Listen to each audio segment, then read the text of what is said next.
Welcome to another video about special problem solving strategies. This time, ang focus natin ay kung paano gagamit ng particular numbers sa pagsasolve ng mga problems. Ang idea nitong fourth strategy natin is that instead of using variables, we will just use actual numbers. At minsan, mas convenient talaga yon. At yun ang gusto ko ipakita sa inyo dito sa example natin. Zoom in natin. Nakalagay dito that the ratio of the lengths of corresponding sides of two similar squares is 1 to 3. 1 is to 3 ang ibig sabihin. Tanong sa atin, what's the ratio? This should be ratio, not ratio. This should be ratio. Alright.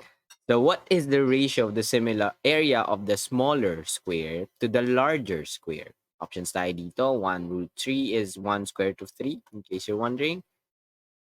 1 is 2 square root of 3. Okay, 1 is to 3, 1 is to 6, 1 is to 9. Now, ang problema natin dito, hindi natin alam yung actual length ng sides. Kaya hindi natin mapakita yung ratio niya. Pero yung idea is that kung ano man yung length ng smaller square, gagawin mo lang tatlo para sa larger square. Kaya 1 is to 3 yung original na ratio. 1 is to 3. Now, you would be tempted to select this, pero hindi yan ang tamang sagot. Kasi ang tinatanong is the area, while in fact, yung sides, yung 1 is to 3. Okay? Tinatanong ay area, highlight ko yun. Ang binigay na 1 is to 3 is actually yung corresponding sides. So, kung ano man ang length ng sides ni smaller square, times 3 mo yun yung length ng sides ni larger square. Ngayon, hindi nga natin alam. Wala tayong alam na length, smaller square man o sa larger square. So, how are we going to solve this? Bakit kaya hindi na lang ikaw ang mag-assign ng numbers? Tayo na mag-decide sa kung ano yung length ng smaller square at ng larger square. Alam naman natin total kung ano yung ratio. So, think of a number, any number.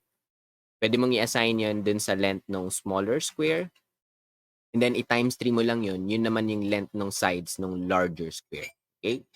Ang idea sa paggamit ng problem-solving strategy na to is for you to be able to solve the problem conveniently. So, hindi ka pipili ng numbers na sobrang lalaki. Okay? You want the numbers to be as small as possible para madali mo lang magamit, madali mo lang ma-manipulate. So, kung iisip lang din tayo, pwede sigurong sa smaller number, pwedeng mula sa range na 1 to 10. In fact, pwede ka nga mag-start sa 1 eh. I can show that to you later. Pero sabihin natin 2. So, kung 2 units, sabihin natin inches, yung length ng smaller square, side ng smaller square, times 3 nun yung length ng sides ni larger square. So, 2, 4, that's 6 inches.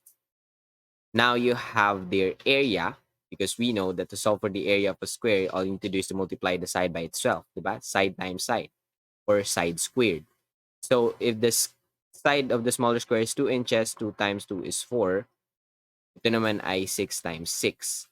That is 36. Ngayon, meron ka ng area. Actual area is 4 is to 36. Now, wala sa options yan. Pero baka pwede mong i-simplify. Notice that the greatest common factor of 4 and 36 is 4. So, itanong mo sa sarili mo, ilang 4 meron sa 4? Merong 1. Now, we're simplifying, ha? Merong isang 4 sa 4. Meanwhile, sa 36 naman, merong siyam. Now, this is the actual ratio of the areas in smallest terms. 1 is to 9. Patunayan ko na kahit anong number na mapili mo dito will actually work. Let's use the smallest possible. So, 1 unit para sa smaller. Tapos, 6 at times 3. So, 3 units para sa larger. 1 times 1 is 1. Tapos, 3 times 3 is 9. Notice, lalabas pa rin yung 1 is to 9. So, final answer. So, that's how you use any particular number to solve problem.